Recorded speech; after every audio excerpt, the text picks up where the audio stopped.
different than what you sent in our packet? No. Okay. Nope. Um, Bless you. Excuse me. Yeah, I don't know whether we want to, sort of how we want to present it to them. Whether we want to You want to present invite it them? marked up, or whether we just send them a copy of a different lead. I mean, we might, just for the ease, you know, I'm in the middle of this process in a different situation. Yeah. And it's really hard when you have Yes. one in front of you and the other one in front of you to say, well, what are the changes? So the Right. marked up copy is very helpful, but I don't think we want to necessarily sort of invite, I you know, agree with you. marking up again and response and back. I think essentially we want to come up with a lease that we propose and present it. Maybe we want to give them a marked up copy to just, so we can say, this is how we got from A to B, but B is what we're hoping for, and then see sort of what their response is. Did they receive a copy of A? No. So they don't have an original copy No. before it was marked up? They haven't seen anything? No. Oh, I thought they had, I No. thought they had seen a possible No. draft. Okay. No. So, yes, okay, so then, so Take the markup off. create the finished, Yes. our proposed Yes. finished document and Yep. present it to them Right. and see what the response is. And I think That's we what I could, would do. and I think we could, you know, again, we don't want to invite it to be changed and changed and changed again, but I think we could comfortably say, sort of, hey, this is the draft that we came up with. Right. Does this meet Yep. your interests and requirements? And then go from there. Okay. Does that sound Perfect. logical? It's just, All right. and it I would will be do that. actually easier for them probably.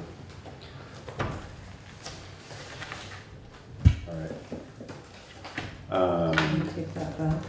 Oh, Thank yeah. you. Oh, come on, do you want that? So no markups. Taylor Road, town-owned parcel.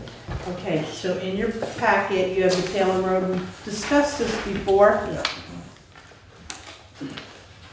So, and just remind us, this is in relationship to the possibility of doing upgrading work on Taylor Road, or? No. Okay, so this is No. unrelated. This is unrelated. Okay, This is a budding landowner that is Yeah. interested in buying.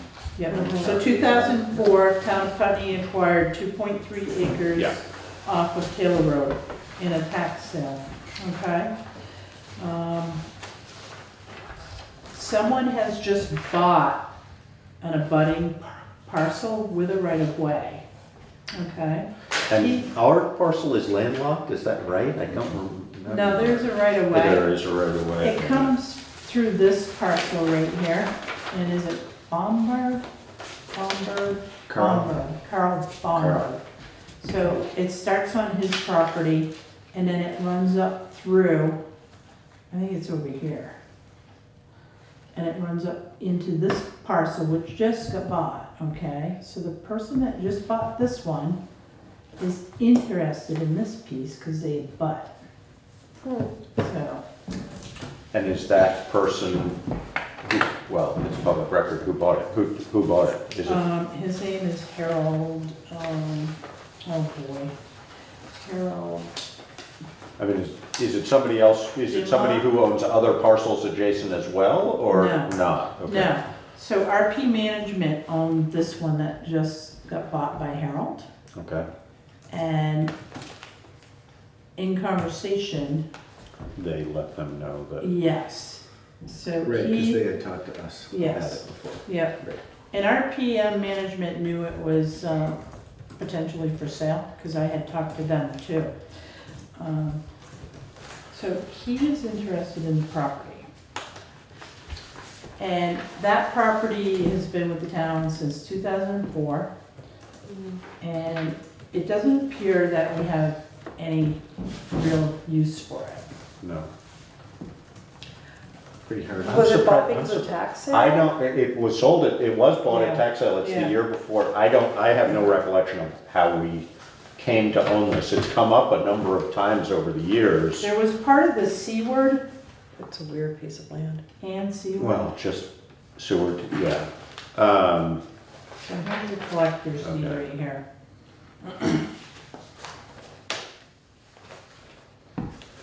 So I would think we would have not necessarily an obligation, but I think it would be appropriate for us to contact other abutting landowners. Okay. I've already done that Okay. before he bought this property. That's what because And we've done it twice. okay, because I remember doing something Yes. related to that at some Yeah. point, and We have done it twice. and nobody was interested, or it just No. never went anywhere, No, or the first time there was no interest because Chip was here. And then just July of last year, I wrote letters to all the abutters again.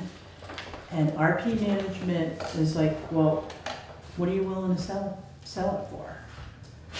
what's and- its appraised value? 17,300, How big a lot is it? 2.3 acres.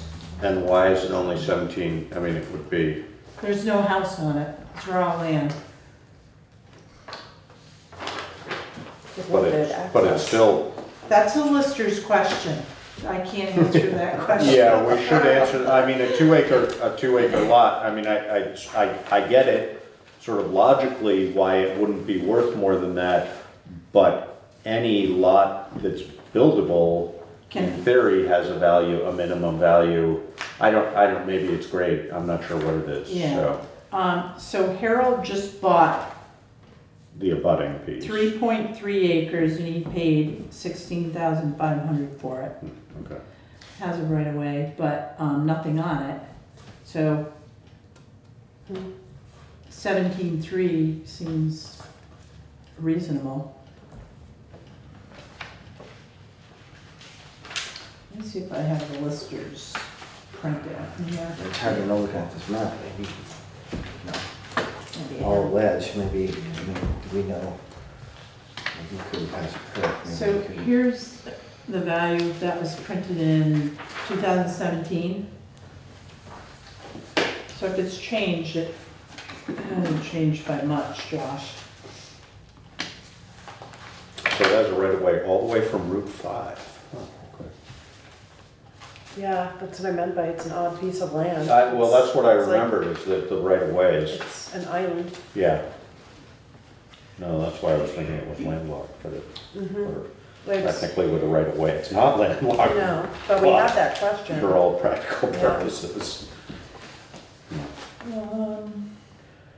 Um, I guess I will, if it were up to me, I would probably ask the lister's opinion Okay, as to what it should be sold for, and I would probably ask the same of council, and I don't, I mean, Okay. and or whether, I guess the other question for council is, and I think Chip and or maybe you have already done this research, but I think that we, again, are not obligated to contact other abutters, but I think we have, and so we've done that. Yeah. Are there other legal steps we need to Yes. take before we, so Title 24, 1061, conveyance of real estate. is this in our packet? No. This, yeah, it's That on the is- back side, we're Oh, doing back it and is, okay. front printing. Okay. Oh, this is this one. Sorry, I have to take a bio break. Yeah. Yeah, there's Baumberg's place right there. There's a color that I haven't good to see. So here's Carl's. Yeah. So that right of way, if you can find Taylor Road, it's supposed, I think it Comes off of Taylor Road, Yeah, off and of Route 5. follows the edge of his property Yeah, all the way up through here. Uh-huh. So Harold just bought this, if he buys that, right, you know, he'll have clear access to it, you know? yeah. But right now, it's difficult, but this access does go through here and it cuts across to get to this lot. So the right of way, because those are separate, goes through the property he Yes, just bought too. yes, So yep. this piece could be Right. accessed separately from a different owner. Yeah, It would go right Right. through the land he just bought. correct. Okay. So- And the 11,300 is basically the debt to the town Back in 2006, in '06. there was a purchase and sale. Josh, I don't know if you remember that. And at that time, the price was $11,300. which was the tax collector's deed of 7,600, delinquent taxes, the deed prep, newspaper advertisement, and admin fees. And the 13 years of not getting taxes since then on top of that, Was almost $5,500. so that brings us to 17, almost 17, Right. 16.1. Yeah, And they're saying it's being appraised at 17 what? 17.3. 17.3. Okay. So, Yeah, I just, the legislative body, I guess I would just need to, you know, I mean, we can read this, obviously. so I didn't yeah, see in this order to before, sell but- real estate, you can publish it for 30 days Yeah. in all the regular places plus the newspaper, Good. or you can bring it up at town meeting as an article. It seems like it'd be good to get it back paying taxes and, Right. and have it with someone that has another property, so it's a bigger lot, which is Right. great. Yeah. It would And it benefit would- this buyer. It would. Right, So- yeah, I mean, we don't know his intentions, because Right. he may be saying, well, if I had 2 lots together, I could subdivide it into 3 and that. Right. I have no idea, you know, we Right. can only speculate about Has he what, said anything? but that's none of our business, Right. really. So he lives in Connecticut. He's But it might be from, nice to know. he wants to come up and build eventually. Yeah. So he does live in Connecticut and he comes up here. So, I mean, I think if we have an opportunity to sell it at a reasonable price, I think we'd be silly not to. I So- told you. Especially So with it's the way sort it of says, I think, because Yeah, it says if exactly. it was on a town road, Yeah. that would be very Value different. to us, Right, yeah. exactly. Right. No, and like you agree. said, it would put it back on the tax. So I think we need to make sure The value. the value, Yeah. cross our Ts, dot our Is in making sure that we've adhered to statute in our process. Okay. And then decide whether we want to, I mean, you know, we could bring it up as an article. I mean, you know, in some ways, it would be less, depending on the posting period, it would be less expensive to bring it up as an article than it would be to advertise it. But then we're waiting till March, then we're, And he's showing interest now, and who knows what happens. and we're potentially opening up a debate that is not a debate we really need to be having. So, yeah, I think we find out what the steps are we have to take, and then And I'll come back to Sorry. you next meeting. that's what I would say. All right. Sound reasonable? Thank you. No, and if we have a buyer who's interested, yeah, sounds good. All right. Wilson Wetlands appointment. So you had asked me in the last meeting to get some sort of confirmation in writing for Cole Oh, Perdome. yeah, So here you are. It's not. just a letter of interest, yeah. Yes. Yeah.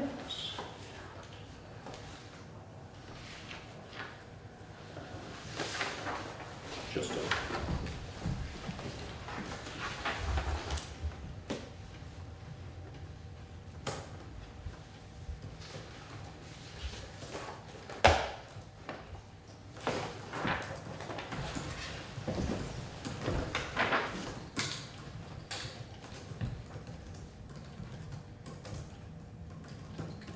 and as I recall, felt that Cole Yes. would be a good addition to the Yeah.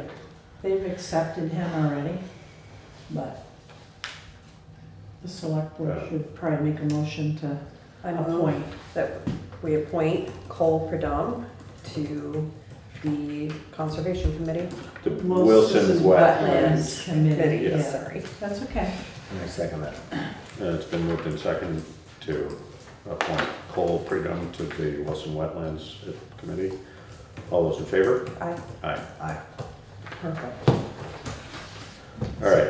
Speaking of the wetlands, is the dam So the dam, damaged again? yes, so with the heavy rain, it washed out. Okay. Um, Wow. So people were saying they were only seeing 1 beaver. There are 2 beaver. They're rebuilding the dam. It's still open a little bit, but they're working on each end. And it looks like they might close it back up. Howard stopped in right before the meeting and said It's up? Hmm. All They work right, fast. yep. Okay, that's amazing. Yeah, the water dropped like a foot and then, So it was way down. I thought Yeah. it's odd, it just and raised. Howard's been really good, because he'll report things, He's our dam reporter. Hmm. well, yeah, and Mary too, but, you What's the know. punctuation in that? But, yeah, so the beaver are rebuilding. But Good. that's Mother Nature, you know, heavy rain and, you know, Right. look what happened. Yeah, Yes. well, and this is in the area where the encouragement was placed for them. Correct. So I wonder, I mean, it was a heavy rain, but it wasn't It wasn't shockingly that heavy heavy. rain. No, I'm just not wondering spring. whether that's indicative of slightly meager beaver work. Yeah, I was on wondering- their part. Wonder what's They've going been on with these encouraged. beavers, because they keep washing out. I don't know. I wouldn't hire them to build my dam. I don't know. Yeah, Well, good. yes, It's, they're back. yes. All right. So this falls to you then, town manager's report. Okay, so just some updates. Fiscal year 21 draft budget review is slated in November. We'll start with the fire department, highway department, and then probably early December, the library. I'll throw the general fund in there somewhere, but we are drafting up the budget for 21. Social agency presentation. Would the select board like to hear from all the social agencies again this year? Well, they're required to write a report. We don't typically, which are you talking? Are you talking about Having a- anybody who has, An appropriation. We did it last year, so I'm not sure. we did everybody, did we? Mm-hmm, pretty much, yes, yeah. Which Um, agencies? It's everything that's written up in the town report. in the town report. So, but not everybody can, I mean, not like the sea levels did that not have? Some of them. Did yes, they? Yeah. Huh. So, yeah, you have group A, B, and C. So I did print out the social agency policy. And this is something that we actually have to dive into because Because of the Putney Cares. Putney Community Yeah. Cares, yeah. So I want to bring your attention to item number 7 on the back page. So new agencies, agencies which have been dropped from funding, and agencies which would like more funding than proposed by the select board, etc., retain the right under 17 VSA 2642A to petition an article for the warning for the town meeting. Very important item right there. Can we put it on as an article without them petitioning or not? No, They have the right to petition.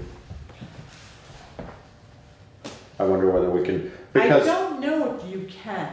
because that would be a way, yeah. I don't- The select board doesn't have the authority to put any article on? We do as long as it's legal. I just don't, just because this is specifically saying to petition, Right. I'm not sure what So whether item- there's a reason we Right. couldn't. Couldn't do it. Item number 6, the last sentence. Add agencies to the proposed list of its own volition, but that's not an article. Right. To ask for more, yeah. So, you know, I mean, I think that in their best interest over the long term, as we discussed when we have had this conversation previously, I think coming up with some way, you know, it would be too bad if it had to be revisited every year. It would be too bad for Right. them. Right. Just because over time everybody forgets and then they say, well, wait a minute, why are we doing this again? But it's not obvious to me, from what I recall, a way that it was going to make sense to do it within the existing categories that we have. Right. So presumably this is sort of an out for that. But again, if it's put on as an article regularly, I mean, I hate to make, you know, if we're assuming we would like to give them the money anyway, which I think was the assumption, then to make them petition it is just If they're, unfortunate that they would Right. have to do that. right, But- so if they're already getting funding, and as long as they don't change it, they're fine. They don't need to petition, they fill out a questionnaire, and then they send us a report for the town report. Right, So that's about the extent of the criteria, as long as there's no change. but it's a single entity now as Yeah. opposed to two entities. Right. So they're only technically eligible for half of the funding that they did. We Correct. sort of, we bypassed that last You year. did, yes, yeah. And made the assumption that we would figure out how to reconvene that. So I don't know whether, I mean, we could, let's see, this was amended December 21st, 2016. Do you have any idea what that amendment was? I don't remember. No, I think no. it was, my recollection is it was an adjustment in the percentages because it had gotten Yeah, I wasn't here a then. little off. I don't remember. See, this doesn't make sense if it was done December 2016, because this was, well, it was originally adopted in 99. Yeah. Well, 1999, or was it this one? no, I think it was even before, adopted by, no, Yeah. it was, so it wasn't amended. So November Oh, 22nd, and then it was amended almost 1999. right away, yeah. Amended in December and then March. See, yeah, that date throws me off, because I would think the new date should be there. Even if you made an amendment, this should reflect this date here.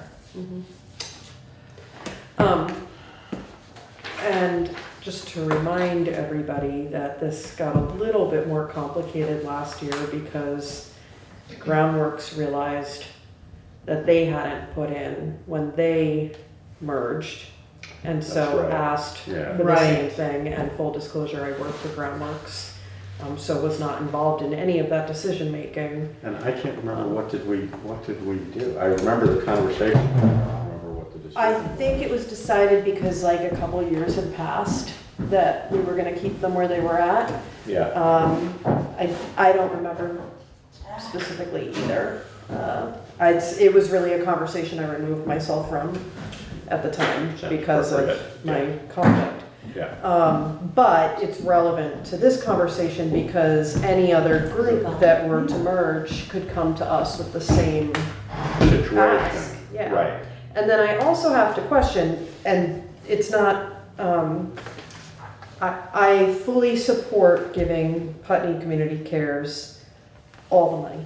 But I question when two organizations merge, the idea is that there's some streamlining that's happening. Right, And so hopefully there's some cost savings in there. And I wonder, when is that taken into consideration in this process? well, I think the assumption for them, I mean, I think you're right, that part of the idea was cost savings, but also the assumption was to provide the services of both of those organizations. So, yes, there would be some streamlining, but how does that fit into here? I mean, Yeah, that's all I'm maybe we just need to revisit the criteria by which one is a Putney-based, or by which one becomes any of these. And maybe it becomes more, it's a bit complicated, but maybe there's a component of the formula that is based on their budget or their, I mean, we see volumes in their reports, volumes of people, Services. services provided, but we might well see the budget. I can't remember in their situation. It would be nice if there was a clean-cut way we could use, or future select boards could use this policy to say, this is an organization that needs this much money, Right. and this is an organization that needs this much money. I mean, of course, we want to support our Putney organizations, there's no question, but, how that's equitable just because they're in Putney doesn't mean they're all equal. Right. But that having been said, we treat everybody else in the other groups equally too, so And part of the reason I asked that question is because, you know, they merged, and meanwhile, the Putney Food Shelf could likely bring to us, hey, we just started an entirely new food shelf in the Yes. school system. Yeah, And now we're running 2 programs and Right. serving so many more people. that we And are so- budgeted up to. Yeah, You know, so I think that this Yeah. could get really messy really quickly. Mhm. is that a reality? No, that was just something I Yeah, actually just exactly. pulled out. Okay. It's Yeah, just, no. it is a reality that they did put a food shelf into the school. I thought I And heard that they are But it's running- not a separate entity technically, or It's is it? food for kids. It's a program under the Putney Under Food them. Shelf, but they are essentially, and I no longer sit on that board, so there's no Yeah, conflict here. They essentially are running 2 food shelves with the volunteer base that's needed for that, and did they get state support for, oh, well, I guess They- get state support I for both, don't but, yeah. fully know what the funding situation is there anymore because I haven't been on that board for probably 6 months now. So, but I could see that coming to us, you know, that we're now serving so many more people and we've expanded in this way, and so it's just something to think about. Is it? Yeah. Yeah, I think we're gonna have to revamp this a little bit. You know, it might be worth, and I don't, I think we've done this somewhat, but it might be worth looking at how some other organizations do it, and just see whether they're, because I think realistically, it would have to be, you know, maybe we start, I mean, we've always seen, again, the numbers of people served, but maybe we start breaking it down based on that. Or some formula between budget and numbers of people served. I'm not sure what the right way to do it is. I don't know. And further disclosure, part of the reason the Putney Food Shelf came to mind is because Hannah Pick recently reached out to me and asked me about this. And I said, I'm not sure where we're at on it and right now. I think Karen's looking at other town models, and we'll get back to you as soon as On we know. revamping it, or whether just making sure that they would be included in? On revamping it, because that had been a conversation that was well-known. About the other? Right, Yes. right. But that wasn't Hannah's, the food shelf, right? Hannah's the Yeah, food shelf so director. she- Yeah, okay. Yeah. Right. Yeah, the Uh, first year it was okay, but, Mhm. Yeah, so, And I don't think, the question was very vague. It was just, Right. you know, do you know what's happening with this? Yeah.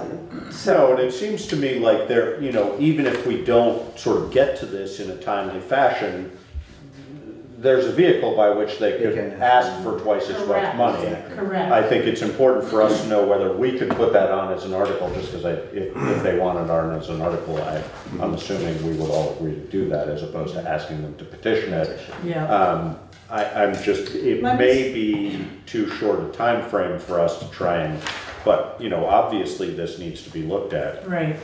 We'll have to look at this statute, Josh. Maybe it states it right in there. It probably does. You can. So, No, and I think Laura's right. I mean, we, Yeah. you know, for all practical purposes, we have the right to place any article we want on there as long as it's legal and appropriate. right. But it's just, that's not stated in that statute, so Yeah. I'm not sure why. And without a budget, you're not gonna know what that number's gonna be Right, until the right, very end. Exactly, yeah. So, Yeah, but it is, but we could buy ourselves a year, or, you know, as many years as one needed to in order to figure this out, but we obviously need to. yeah, we need to Yeah, redo this, so. So that's a process too. Yeah. But we'll get through it this year, okay?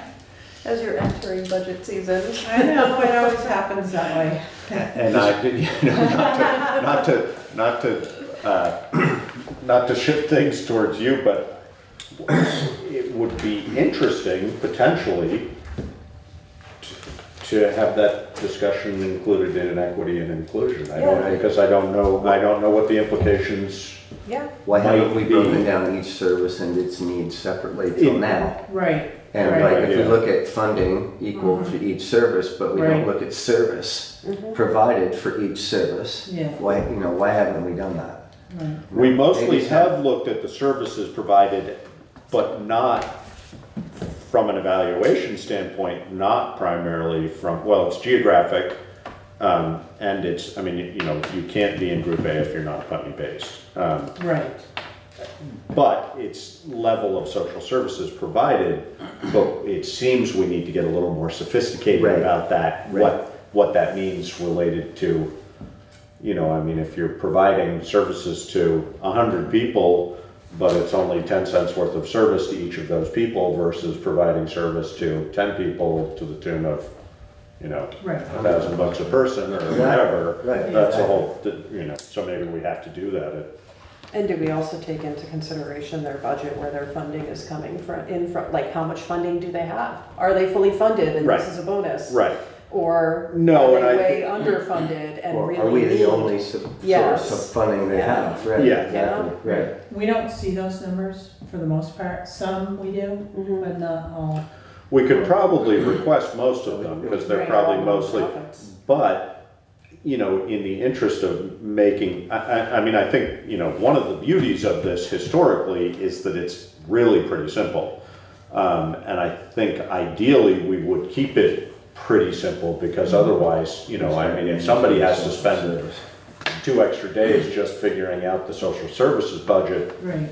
based on, you know, evaluating a whole bunch of different things, that would be unfortunate. Yeah. So, but I think we should look to other towns and see who does it well and how they do it, and Yes, if, you know, maybe there's an easy way to do it, maybe there isn't, I'm guessing, for the most part, probably not, but it's worth finding out. I'm curious how Brattleboro does it, because they have huge, like, what they do is astronomical Much compared larger, to. yeah. Who was that, Laura, in here? Brattleboro. Brattleboro. Yeah. It's a really different, Yeah. Different set of needs and different set of criteria, Right. but yes, a bigger budget, Yeah, more funding. Okay. Sidewalk update? yeah. yes. There's really no, we're waiting on the handrail in that one area by the hydrant. So- So they have to remobilize and put it up, but, And that's basically, I mean, we're not changing much about, it's just elongating it a little yes, bit more, is that right? correct, yep. So once that happens, we can do a final walkthrough and maybe ribbon cutting ceremony, Landmark College called and was wondering what we were gonna do, so. The end of the month is the deadline, but For, to do the final walkthrough. and to have everything does done. that affect our grant recuperation? No. Okay, so it's not a deadline in that No, sense. it's been a change order, you know, to Yeah, extend. yeah. No, it occurred to me, and it's obviously too late to do, but it's sort of too, it would have been kind of nice to have a ribbon cutting / Halloween parade come down from up there. Oh, that would have been But I fun. think it's too late, probably. Why is it too late? It's Halloween. Halloween's next week. The people that are organizing that are amazing. No, I mean too late, is Oh, it too yeah. late to organize Yeah. it? Not too late. I don't know, I we'll don't have know. Landmark College, I'll call Landmark. See if they'll do a Halloween parade for I'm us. sure they'll be able to. I think that could be Why kind of fun, not? you know? Can we get Their the, students, I think it'd be we nice. should get the Putney Central Schools kids to craft giant scissors. Yeah. It reminds me of the Just for Fun Right. parade, when we used to do our picking season. And then have we like used to run a a real parade hair up and show down, that right? like that. At the end of picking season, Just all the for fun. hippies and, you So- know, all the apple pickers and. Alyssa, can you local get on guys. that for us, We have please? birds here. Thank It's you. easier than that together. It was great fun. We all landed at Curtis's and had lunch. We already talked about the animal control, Yeah. right? Yeah. Animal control, we touched base on already. Reminder about Kimball Hill being closed on October 31st, so Yeah. a parade on October 31st would be okay. That's sort of what I was thinking, Yes. but it's on Route 5, which complicates, but I just think it would be kind of a fun way to Right. introduce it. Everybody could park at Landmark and Yeah, hike down on, right, yeah. right. And then So treat up and, Possibility, Alyssa's on that. good. you didn't know that was a part of your So job description? enthusiastic. Route 5 bridge right out here, replacement of the decking. There's a public Oh, hearing scheduled for November 14th. These flyers are going around. David, I think I gave you. You gave me one a flyer. earlier, yeah. Okay. Yeah, it's in that pile over there.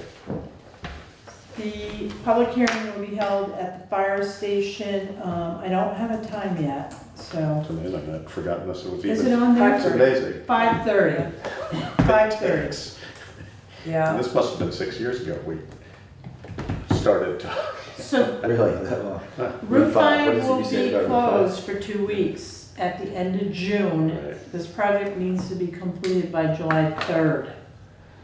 So, public forum, everybody's invited, all the stakeholders have been notified. General store, Basketville, winery, landmark, the mill. So it's Yeah, it important. affects the mill. Yes, a lot. So anyone in the immediate area will be impacted. Is there any plans to, Sand Hill Road's gonna do right maybe, I don't know what could be done, like, we can't pave Sand Hill, but I imagine the wear and tear on Sand Hill is gonna be pretty So- incredible. We were just talking, I don't know, Nice I'm tractor not sure. trailer's way too much for that bridge. I would think so, I don't know what that bridge is rated Tractor for. trailer trucks won't be utilizing Sand Hill. How do they get So, the so stuff? They're they'll gonna- have to go all the way up to exit 5. Yeah, they're gonna have to go to Westminster, come down Route 5, make a wide turn into Water Street. Will they be warned of this on the highway so that there's, so Yeah, they can be detoured in advance? all if of they're- that This is, information will Okay. be presented. yeah, no, and this has all been, November 14th. this was all, we've gone through this before. Yeah. That's why I mean, I literally had forgotten this was happening because it's been so long, but. I feel like it Like hasn't all of been in this- my time. No, it This- hasn't, no, it was yeah. like 5 years ago Yeah. at least. And it was all discussed, and then they delayed it for some reason, I can't remember why. But it's coming back around, but there was a period, they did all borings and all sorts of Yeah. things there I to think test it's all that. funding. And- Yeah, no, Because but, it's not a priority, so projects get pushed for higher priority. but there was a plan with Soundview at that time as to how they were gonna do Yeah. it. So, it's up, the other, obviously, fire department, I think the plan was to stage something on the north side. Mhm. That makes sense. I Yeah. don't know, Tom, but Tom. I didn't Tom- hear that, but. You didn't, Tom will have. Yeah. So back to your question, there is grant funding because of this project. Uh-huh. It's minimal, so I'll have to look at it. But yes, there's money for us to repair the road To after maintain Yeah. the Sand Hill, traffic. because Yeah. it's gonna, Yeah. that, Yeah, and if it's raining, and traffic's Yeah. going that way, it could be an issue. But, yeah, I that learned road that. is really not ready for that kind of Right. traffic. So no tractor trailers up there. I'm sure you're gonna get UPS, FedEx. You might get some of the smaller box trucks, Mhm. but, that road is narrow there. Traffic's gonna be slowed down a little bit, but, It's anything really a we do one-lane bridge. preemptively to- right, Yeah, yeah. so, Make it all safer. right, well, Well, it's really a state, this is state, so It's this a is state up project, to yeah, them. yeah. But, those questions should come up at this Yeah. discussion. I think we already had a public meeting about this, as I recall, but. And that bridge also will be closed to pedestrians. So you're that not makes even- sense. You're not even gonna be able to cross walking. That's a bummer, but it makes So sense. Landmark will have to shuttle their uh, students. Yeah, yeah. it's 2 weeks, I think we can, That's what they're saying, 2 weeks to do Yeah. it. Yeah.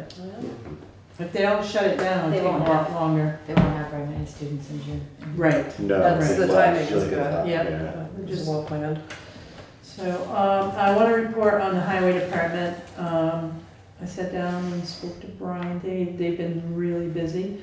I don't know if you noticed, but grading is happening around town. I've definitely noticed. He's been up in your Tavern Hill and Just- Yeah. Dusty Ridge. They yeah. were on, Yeah. That road they is were a on Bunker huge Road. Improvement. Yes. Right. Holland Hill, Whatever. Holland Hill is getting done Yep. this week with the side roads. Putney Mountain Road will be next week with Leon Wood banning, and then East Putney, they'll come back. They'll be last because they're right there.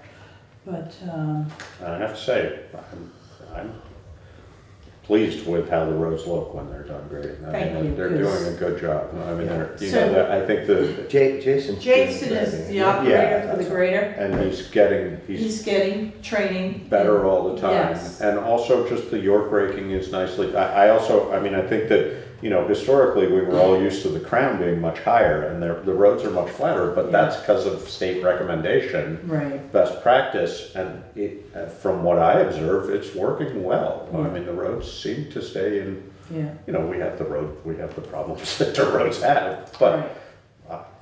And the they're pretty crown nice. being lower might, that's for slow shed. Exactly. So that it doesn't It's- shed off too yeah. quickly Yeah. and overwhelm the Exactly, culverts. yeah. No, it's all, and it's part of that same program where they're doing riprap in the drainage ditches, Removing et cetera. berms and- Yeah, all yeah. sorts of things, and Yeah. Just try to stop plugging the culverts in a heavy rain and that kind of stuff. and just stop losing as much material into the watershed, Mhm. yeah. Seems to work. They're preparing equipment for winter, so they're getting the plows ready and, you know, anything associated with that. They're not on the trucks yet, but they are getting ready for winter. One other tidbit that I actually learned today, so there's 500 culverts in Putney. Holy smokes. 500, and they are cleaned twice a year. That's a lot of work. So I just want to throw that out there. So not only are they maintaining our dirt roads, and you know, they have culverts they got to deal with too. And they're doing the mowing and the. You know, Ditching. the other thing that's notable about, you know, the last several years, and I don't know what the numbers are, but we have replaced a huge number of culverts in the last Big ones, Holland 5 Hill. to 6 years. Well, all of those big ones, but Yep. a ton of little ones too. Yep. I mean, it's Yes, just, the there's, little you know, ones. that we're more, seems to me, we're more ahead of culvert replacement than we Yeah. ever were historically. but- So when Brian does paving also, he will replace the culverts Culverts on- before the right. new paving goes down. Mhm. So Westminster Road, those Several new culverts, there's like culverts. 6 culverts that they replace. Yes. Yeah. So that takes time. Mhm. And when you have a couple guys doing traffic, It's gotta be flagging and everything. you got yeah. one operating equipment, you got dump trucks running, you know, Mhm. so Double it gang. takes a while. That was 3.2 miles of road Yeah. Mhm. and culverts. Right. And are we, is Brian, I don't know whether you've talked about it really, is he happy with the paving job? Yes, Good. yep, and you know. It's completed, I saw, they It's finished it completed, out. the state is gonna, schedule the lining for the center line and the Yeah. white lines. Yeah, So the state does that. schedules that, and they do it. So Dummerston just had paving done, Westminster also had paving done, so I imagine they're gonna schedule everybody at the same I time would think and so, just run the yeah. paint. The crosswalk's been done. I saw that, and school markings, Yeah, yeah. the lights again are acting up. I saw Steve out there during the trip. They were fixed. They weren't communicating with one another. They got them going, but they're down again, so Josh King will be back up there working on those. We're still trying to troubleshoot it. The new truck should arrive late next week. Happy Halloween. Maybe we can put it in the parade. There you go. It won't fit on the sidewalk. Quick coat orange paint for the holiday. So we're anticipating that. They're also ditching in various places. South Pine Banks Road has been done from start to finish. So if you see rock or vegetation in the ditches, they're doing that. Brian and I will be meeting with Wyndham Regional next week to go over the road erosion inventory projects. He's looking at possibly doing Holland Hill and Parkman Wood up there. This is that same riprap in the, that's all Yes, that, yeah. And that's grants and aid that we obtained, so it's like $21,600. Yeah. And, yeah, it's like I think ours is either 10 or 20%. I think it's 20, the match. Which is mostly in kind, as I remember. Yes. Yeah. Yep. Yeah, so the guys do the work and Right. then we And don't. we maximize the amount Yep. of riprap that we can Yep. purchase with that money, yeah. So that was a lot from him today, so I appreciated that. He's working on his budget as well as Tom's, so, you know. And I know we approved the contract. Has the blasting happened yet? It has not started. It I'm hasn't. glad you brought that up because he did mention that too. I asked him. At the Um, gravel pit? Yeah, yeah. Yep, so Basin was awarded the contract, but the guys trucked some Sure-Pack down to the gravel pit, because what Brian intends to do is take the crushed material and mix it in with the Sure-Pack. Mhm. Gives them a better Yeah. consistency Mhm. to work with on the roads. He likes it better that way, so, but they have not started crushing yet. It's just crushing, it's not blasting, I missed. Right, right. It is just crushing. Yeah. So 3,500 cubic yards is what's expected for the town of Putney. Sounds good. What else? I think that's it. All right, warrants, excuse me. I move to approve and execute the warrants upon completion of review. And I second that. Been moved and seconded to approve and execute warrants as presented upon review. All those in favor? Aye. Payroll warrant dated October 18th, 2019, in the amount of $8,537.43, library and town employees.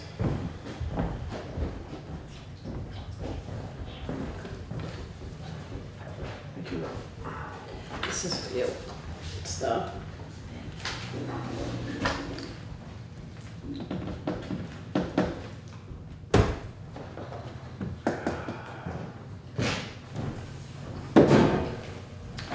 Payroll warrant dated October 25th, 2019, in the amount of $9,361.20. This includes on-call, fire department, and our rec league, along with town employees.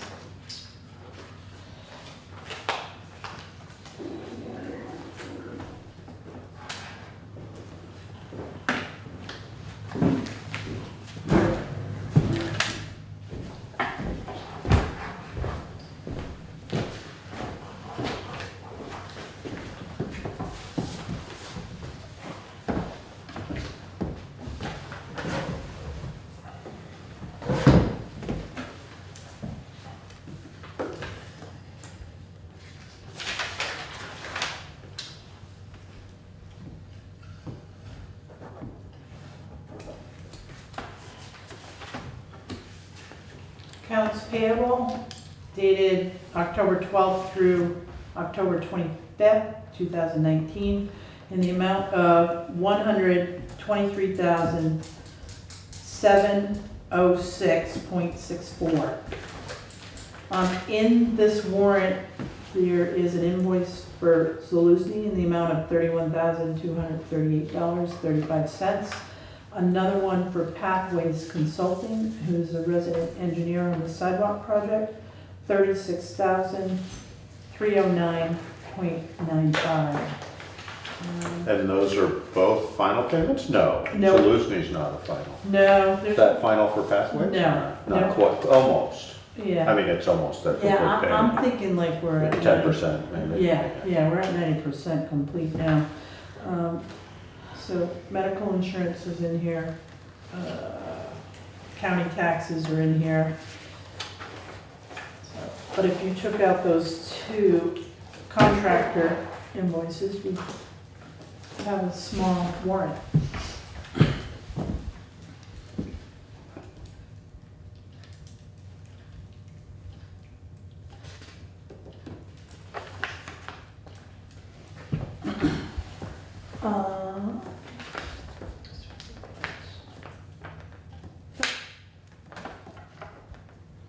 So I'll make an announcement again about taxes being due on November 15th.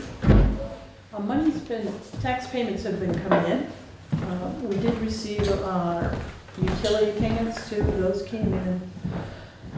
They look good, so. Did Landmark pay their share of the sidewalk thing? Is that due? They will not, I'll have a conversation with John, but I think once we have the ribbon cutting, I think Got it. we'll see painting. Okay. Yeah. Yeah, I'm on that. Yeah, just curious.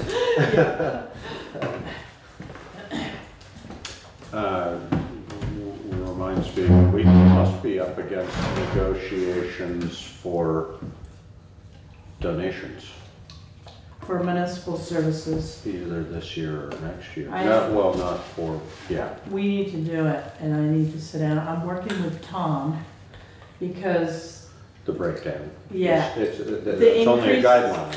yeah, so the increases in services are not matching, donations. But yes, I'm working on that as well. And I'll present that to the board before anything is finalized, by the way. Because right now, the donations is 56,000. That was in the last Correct. round, so Yes. we, yeah. From all of the, you're talking about all of the nonprofits? No, private schools. Yeah. Yes. That's what I meant. All of those who donate Yeah. to that, Yeah. yes, the total is 56. Okay. And that has increased, I want to say the first time we did it, it's been in 5-year rounds, I believe. And I'm thinking- Maybe 3 years. No, I think it's 5, but it's not clear from the documents I found. It was about 30,000 the first time it was done, as I recall. I think And then it's been- 2019 is like, that's why I need to be. Right, no, I think that's what I was saying, I think Yes, we're at 5 yeah, years. Yes, No, I think that's right. no, you are correct in that statement. But I'm just, you know, I think the first time we did it, which was in, I don't know, roughly 2007, 2008, it was about 30,000, Mhm. now it's at 56, and I think that could be Yeah. off. And does that include, like landmarks portion of the sidewalk? No, Okay, Separate, that's right? totally no, separate. that's totally Separate. separate, yeah. So, I believe, I'll work with Tom and we may be having a representative from the schools Mhm. come down and discuss. I gotta get the numbers. Yeah, I mean, it hasn't been, Right. historically, it hasn't been strictly based on services, so just so you know that, that's not how it has been done. That's been a piece of the information, but it doesn't necessarily reflect that exactly. Okay, Um, I think when I dive into it, yeah, yeah. Cause, Yeah. yeah, I think it's fire protection, rescue. And technically, not it's, rescue per technically it's se, not. but Well, EMS from that's not the way it was originally designed, I Really? don't believe, but I could be Policing? wrong. We changed it into sort of a public safety issue. I mean, didn't change it, but sort of agreed. I don't think that was a formal select board thing, but that became clear. I mean, initially it was to cover the debt on the fire department. correct. And then it has grown, and the debt, because of the way the debt structure is for that, the debt has decreased. So it's allowed us to put it more towards public safety budget. But there is not a direct relationship between the two, I don't believe, in the thinking behind it. And that doesn't Okay. mean there shouldn't be, Right, but historically there was not necessarily that, because otherwise it's hard to make it equitable based on that. You know, And Tom tax and I- tax yeah. base is important to look at. Right. You know, there's a bunch of different. yeah, grand components list to it. value, Yeah, and we look at that too. So Right. Tom and I have started discussing how to approach that, and Yeah. we'll bring it to the board anyway, yeah. Yep. so be prepared. All right. Girl Scout, I'm always prepared. Do we have any other business, other than all the other business we've been talking about? I was gonna talk about the town fair meeting, but I'm gonna put it off until 2 weeks from now because I'm exhausted. Okay. No. And we do want to have an executive session, is that correct? Yes. Yes, good. So is there a motion to enter executive session under Title I VSA 313, the appointment or employment or evaluation of a public officer or employee, provided that the public body should make a final decision to hire or appoint a public official or employee in an open meeting and shall explain the reasons for its final decision during that open meeting? So moved. Seconded. All those in favor? Aye. Aye. Aye. I don't, don't think we're gonna have a decision. I don't think we're gonna have anything either, No. so, if there is, we'll inform you, but Yes. Next meeting? Oh, next meeting is, November 6th. yes. Thank you. Thank Thank you.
The David Pakman Show at davidpakman.com.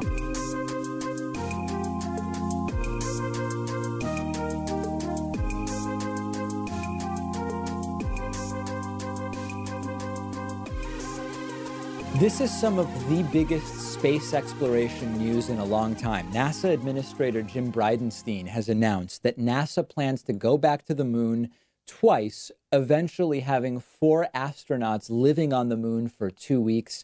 Extraordinarily exciting development. Very rarely, sometimes there was an exoplanet found with roughly the weather that would hypothetically allow certain forms of life to exist, 50 light years away or whatever. Okay, this is really exciting in the immediate. Lots of new technology will be involved, including something called the Lunar Gateway, which will be an orbiting lunar outpost that can be sort of a reusable lunar lander system for astronauts. This is a 2-mission plan. The next immediate mission is supposed to be by 2024. It will be 2 astronauts going up to the moon for about a week, doing up to 4 spacewalks, doing a bunch of experiments. A rover will be sent to the moon ahead of time. Part 2 will be another mission where 4 astronauts will go to the moon for a 14-day mission. This will be sometime in the next 10 years. Not exactly moving at the speed of light. See what I did there? For lack of a better term. But still a specific plan and proposal. So the next roadblock happens to be getting the money to get all of this going. Congress has not yet approved the funding for this. The first part, again, is set to happen by 2024. So we've got to get NASA that money. Now, let's go through the sort of depressing caveats here. Trump sometimes seems to be into space travel stuff. Other times, no. It's clear he doesn't understand most of it. But Donald Trump has been pretty hostile to NASA because of the climate research that they do. So he may lobby against giving NASA the money to do this. But especially if a Democrat wins the White House in 2020, we've got a better shot at getting NASA the money to at least start part 1 of this 2-mission series. Number 2, there have actually been lots of return to moon projects over the last couple of decades, none of which have happened, and that's also a depressing reality. Honestly, this is doable and exciting enough that I bet if NASA tried to crowdfund it or crowdfund part of it in conjunction with a few key billionaires making some big donations, I wouldn't be shocked if they could put together a big part of the money that would be required for this. But this also comes down to national priorities. Space exploration has been great historically for research and development for the military, which is less my priority, but it's appealing to some. But we're also at a point technologically right now where we have so much new technology that will allow us to do more in space than we've ever done, which in turn can help us develop new technology to be used here on Earth, potentially to deal with climate change, with energy, with conservation, transportation, aviation. I mean, it's an almost limitless list. And that's why it's particularly depressing to see not just elected officials sometimes oppose this type of research. They like to say, oh, it's wasteful spending. It's depressing that even just average people get bamboozled into thinking this is not how we should be spending money. No, this is how we should be spending money.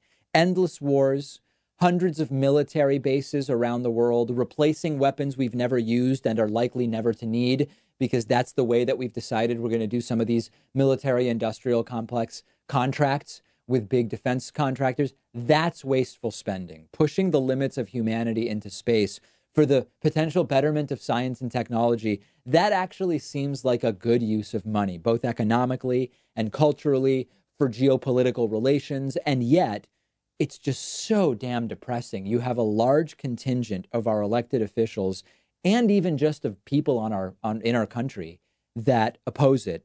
And I wish it would change. I don't know what needs to happen for it to change. But at least this hopefully is the start. Hopefully it's the catalyst of getting back to the moon.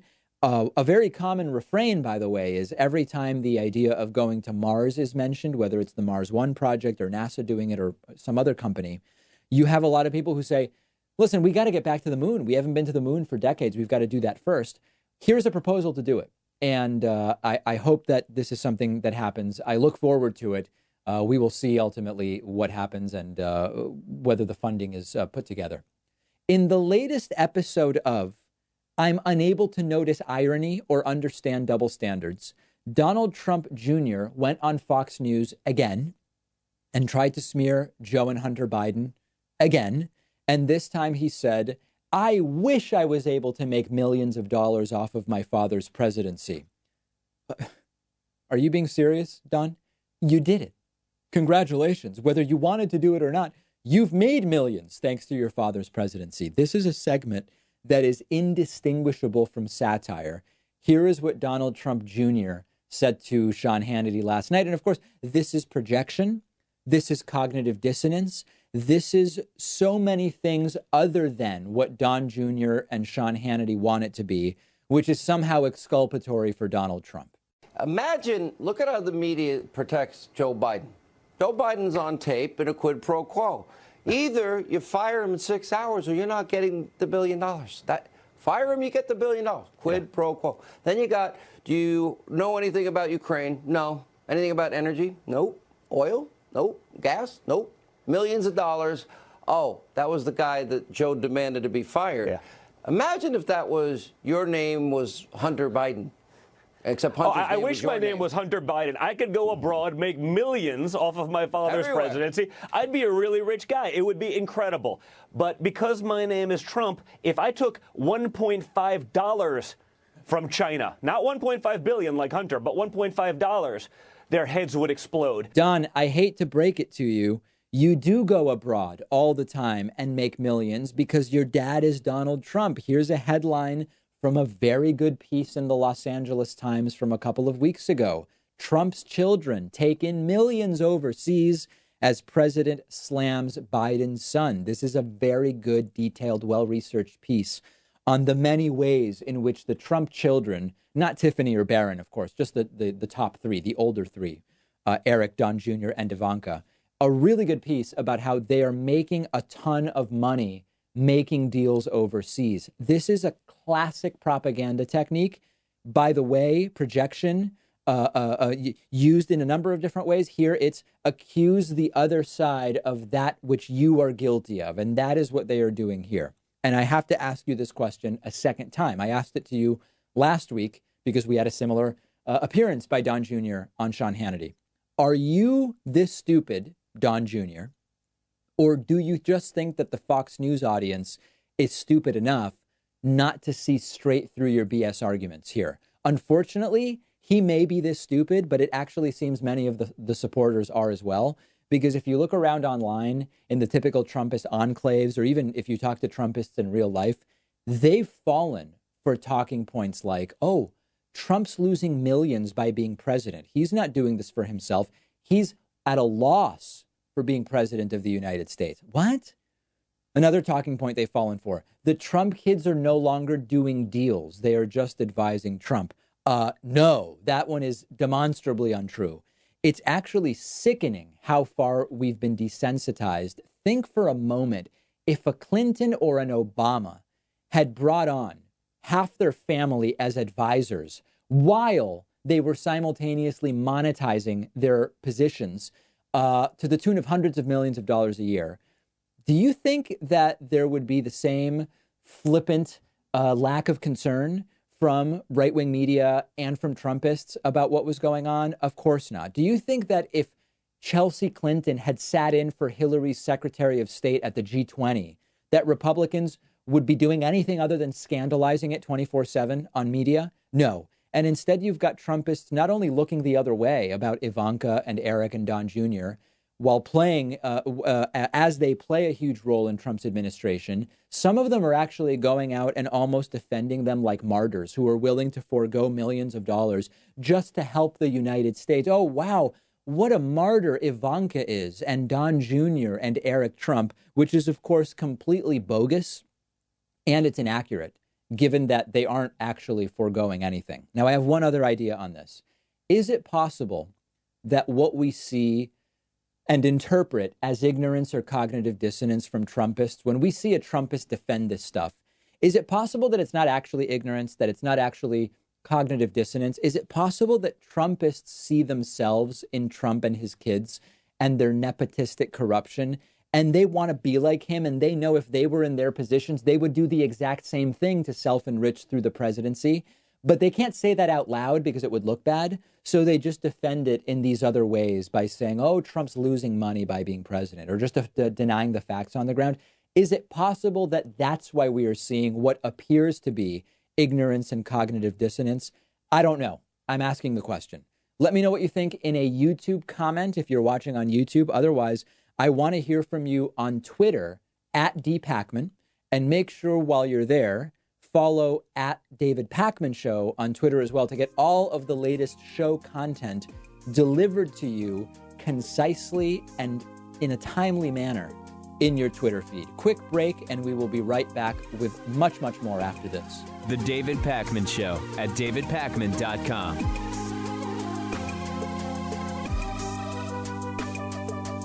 The David Pakman Show isn't some corporate media show with huge advertisers and a media conglomerate supporting us. We actually depend on support from our viewers and listeners.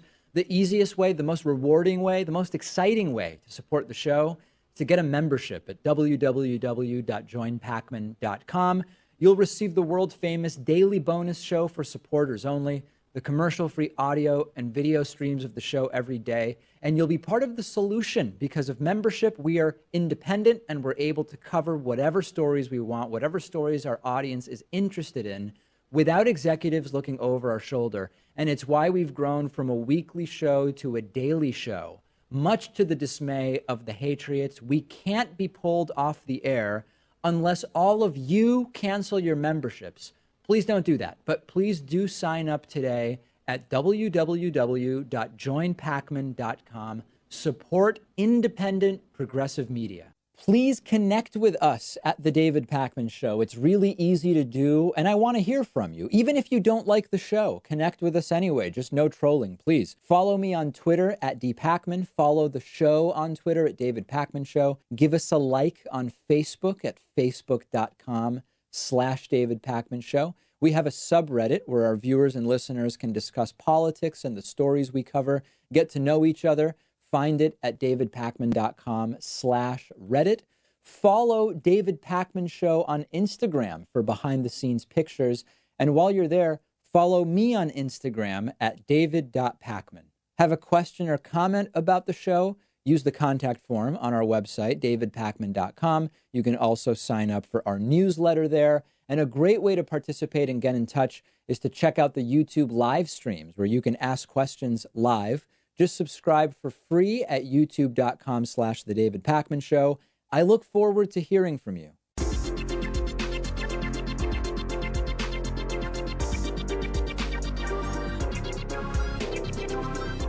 The David Pakman Show at davidpakman.com. Today's new members of the day are Graham Tremper and Amy Budke. Graham and Amy, thank you so much. I really appreciate your support. I hope you'll join Graham and Amy by signing up. It takes under 60 seconds with just normal, not particularly manic computer use. In under a minute, you can sign up. Joinpacman.com is the place to do it. I also hope you'll stay a member for a while, and someone who has done that is John Crowley. John Crowley has been a member for almost 5 years and is today's longtime sustaining member of the day. Really appreciate your support. Thank you so much. Let's go to the phones at 617-830-4750 and start with our friend Patrick from Colorado. We haven't heard from Patrick for a few months. What's going on, Patrick? Oh, not much. Just finished up watching some of Kyle's Politicon uploads.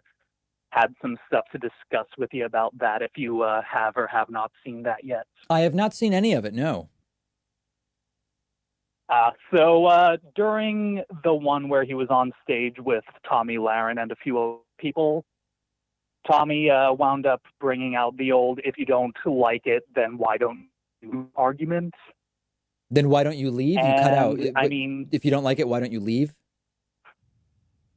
Oh, yeah, like the old, it comes up pretty often, like, if you don't like that, we don't have Medicare for all. If all these other countries are so much better, why don't you move there? Sure. I mean, like, that's just such a disingenuous argument. It's just, one moment, let me just collect myself real quick. Yes, indeed. All right. Hello? Okay, we've lost Patrick. All right, well, Patrick, we call, I don't know what happened there. Call back, Patrick. Let's go next to our caller from the 719 area code. Who's calling today from 719? This is Lamont. Hey, Lamont, what's going on? Can you hear me? Yes, I can. Hey, David, I'm a big fan of the show. I was a Bernie Sanders delegate in 2016, and I am still supporting him today. I am also, though, a Christian and a socialist, and that kind of puts me in kind of a dichotomized position. My question was, I believe that Jesus was a liberal revolutionary, and that's kind of a different opinion, but Jesus overturned tables because of corruption. And the story of the Good Samaritan, I think, coincides with Bernie Sanders' example of healthcare, that health should be given to anyone who needs it, even if that person who needs it happens to be your enemy, that it's a right. It's not a privilege. And so I guess my question is, why does the right seem to have a monopoly on religious principles, even though, the person who's representing the right now, and Donald Trump, seems to completely disavow anything, any of the core tenets, even of like Christianity? I think that Jesus was a lot more like Bernie. Yeah, And why there's doesn't the basically left two reasons for that. embrace? There's two reasons for that. Reason number one is called being first, and reason number two is called abortion. So what I mean by that is that the right and the evangelical Christian community specifically became intertwined with the Republican Party decades ago. And so oftentimes when something happens first, there's a first mover advantage. And even though, as a non-religious person myself and someone who was raised, culturally Jewish, it really doesn't matter to me what it is anyone believes Jesus thought, did, or felt. I would agree with you that if you look at the teachings, you can very reasonably come away with the perspective you're coming away with about Jesus Christ. Now, the other element of this is just abortion, which is the reason that the evangelical Christian community was tied in so early with the Republican Party happened to be very tightly knit around particularly the issue of abortion. There are many, many one-issue voters who just care about abortion. So when they hear you talk about, Lamont, healthcare or whatever else, it seems like Jesus would be more on the side of the left. They just say abortion, abortion, abortion, abortion. And that is a very effective thing to say. I mean, it works. It's worked for decades. You're right. For sure. But hey, thanks for your perspective on this one, David. I appreciate your work. All right, Lamont, appreciate the phone call. Hope to hear from you again. Thank you so much. Let's go next to our caller from the 901 area code. Who's calling today from 901? My name is Brandon, and I'm from Memphis. Hey, Brandon, what's going on? Nothing much. I'm really happy to be that you took my call. Thank you so much. My pleasure. Well, first of all, I just wanted to say that I really appreciate what you do, and being someone who lives in Memphis, Tennessee, it's really nice that I get to enjoy a rational perspective. Thank you. On YouTube in the environment that I'm on. You and Kyle Kalinske and Bo of the Fifth Column are kind of my guys. But I'm sorry. Anyway, under my question, do you think censorship of teachers is a problem? Well, so I mean, depending on what you're referring to, the answer will vary. What exactly do you mean? What kind of censorship, and of which teachers? Well, it's actually not really censorship. I guess that's the wrong word. Right. I mean, what I mean is suppression, because there's a really heavy societal stigma against teachers being politically active. Right. And I know a lot of teachers, and a lot of them are afraid to say certain things online because they're afraid of, getting fired and things like that. So there's a couple different things going on here. There's the idea of teachers being forced not to be political in the classroom, or if they're going to be political, it has to be for one side or the other, depending on the whims of the school district. And then there's the issue of teachers being activists outside of the classroom. I'm not aware. Let me put it a different way. I know many teachers in different parts of the country who are activists, and they go to climate rallies and they go to whatever it is. And it has never caused an issue in the classroom because they're not talking about that stuff in the classroom. So that's number one. Are you talking about teachers that are like fired because they did something outside of work?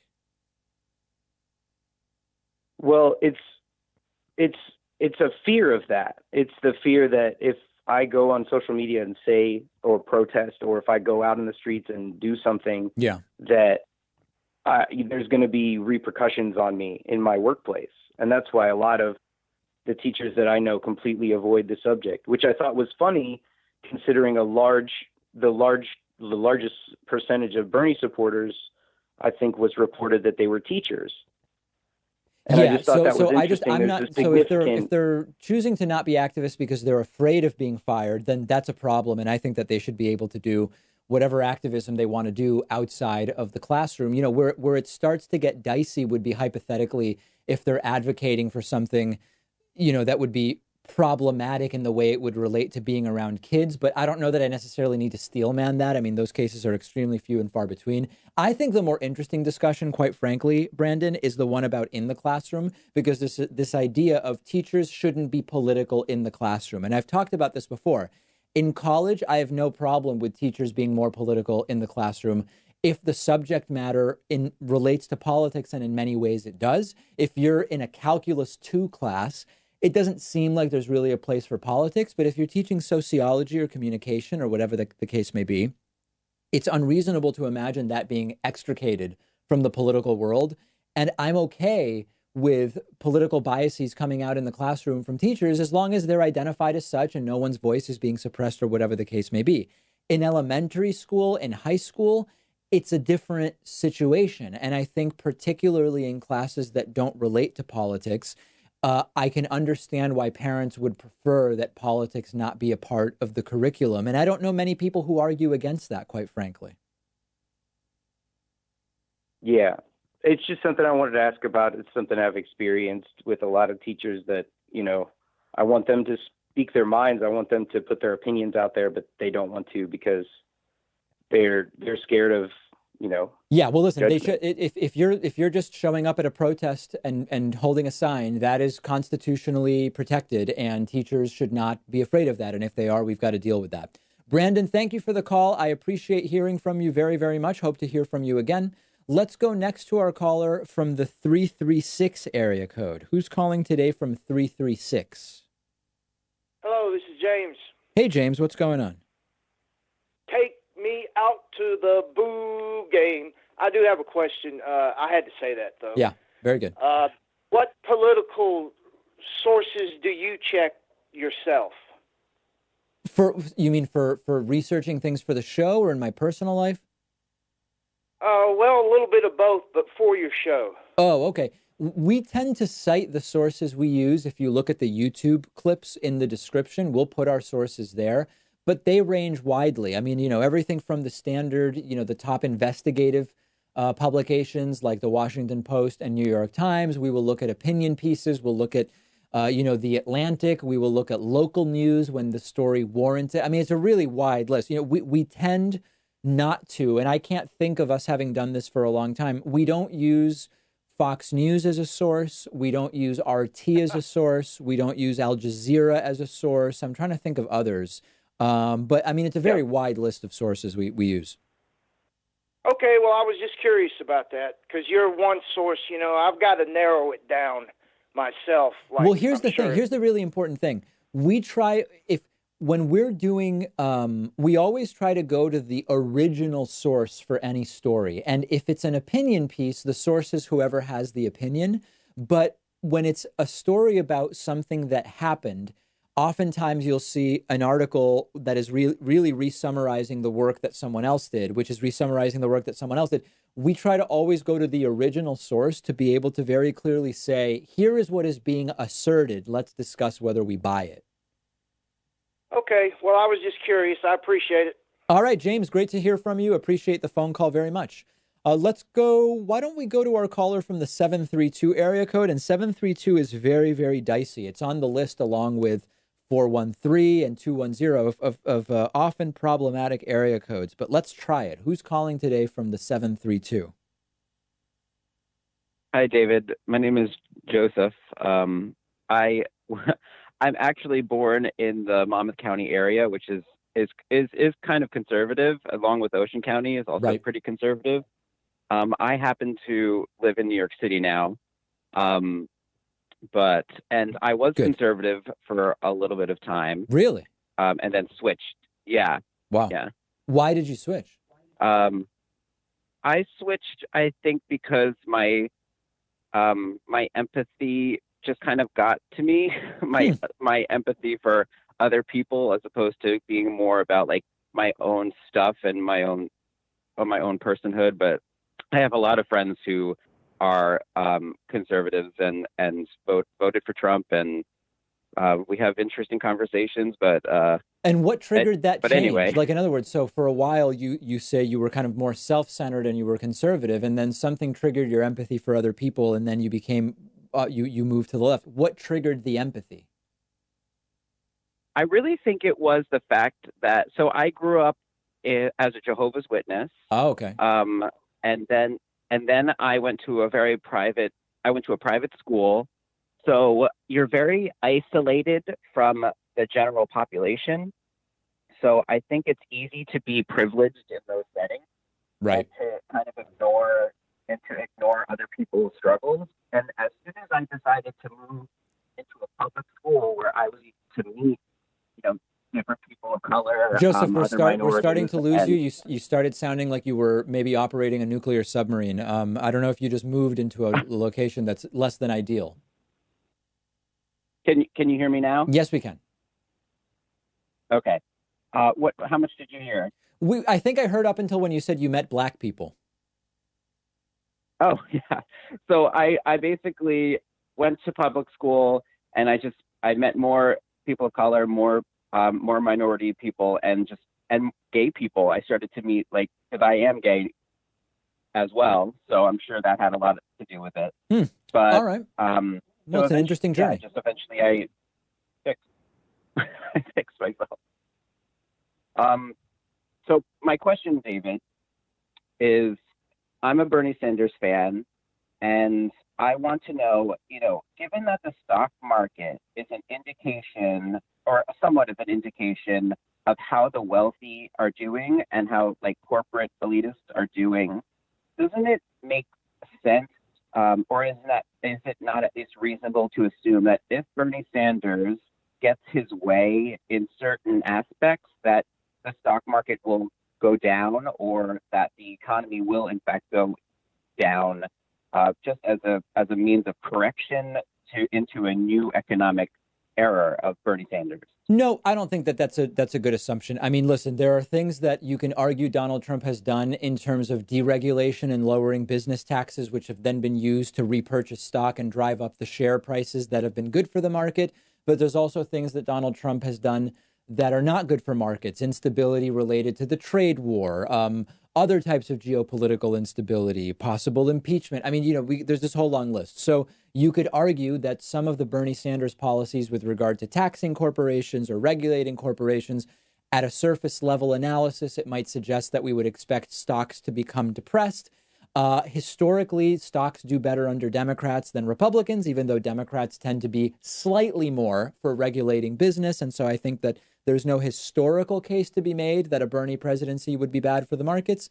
And I think that in the same way that you can argue some of his policies might pull down stock prices, a lot of what Bernie wants to do in terms of making it demand side stimulus, making sure people aren't at risk of going bankrupt because of a healthcare bill, for example, and other ways that he would free up capital for people to use in a disposable income way, will be beneficial to the economy and to some of those corporations. So I reject the premise that you're proposing here. With peace and love, I reject it. Of course, I just wanted to ask what your thoughts are. Yeah. Thank you. All right, Joseph, very good to hear from you. Very interesting story. Let's take a quick break. If you're holding, don't hang up. We will go right back to the phones just after this. The David Pakman Show at davidpakman.com.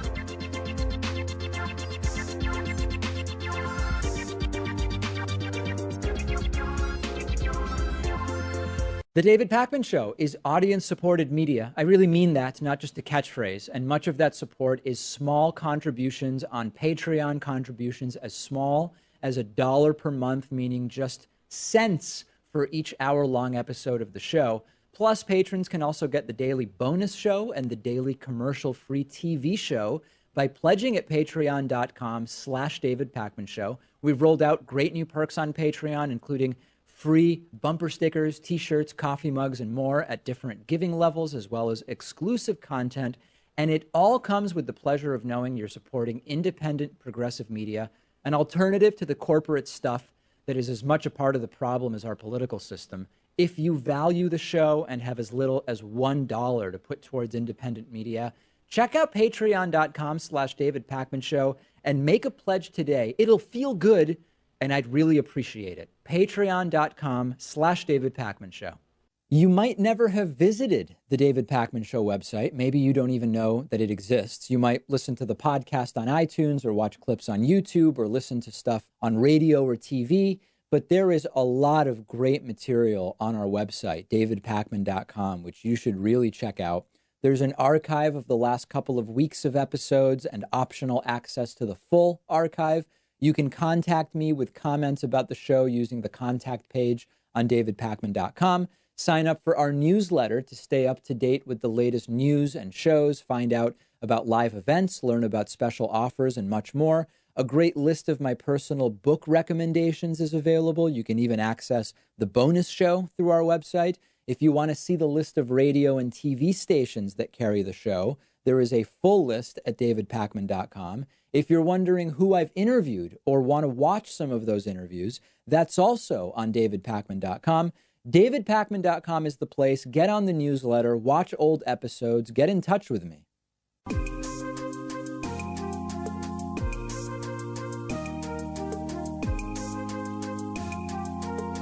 Welcome back to the David Pakman Show.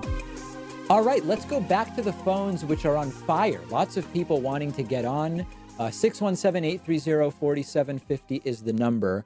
Why don't we let's try our caller from the 305 area code. I'm doing it only because I think that's Miami Beach, and I would love to get back to Miami Beach soon. Is this caller from Miami? Yeah, North Miami Beach. It's hey, how are you? Different city from Miami Beach, but yeah. What's up? How you doing, David? I love the show, man. How's it going? Thank you. Cool. I'm sorry. Give me 1 second, dude. Please take your time. Oh boy. All right. They hear me better now. Can you hear me? Yes, we can. Okay, cool. Sorry about that. All right. Yeah, I'm not a big conspiratorial guy, but there's something that's been kind of gnawing at me for a little bit, and it's nothing crazy, but I don't know if you recall when Bernie when he came out on ABC News and he told, when he launched the campaign, told him he was gonna run for president. How he mentioned that he got criticized a lot about his crew or whatever, lack ethnic diversity. Yeah.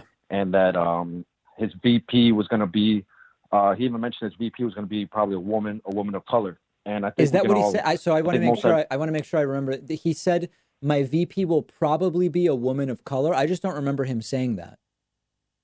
He didn't say that verbatim, I think, but it was something close to that. I'd get fact checked on that, but I'm pretty positive it was something around those. Okay. What I recall is he said that he would,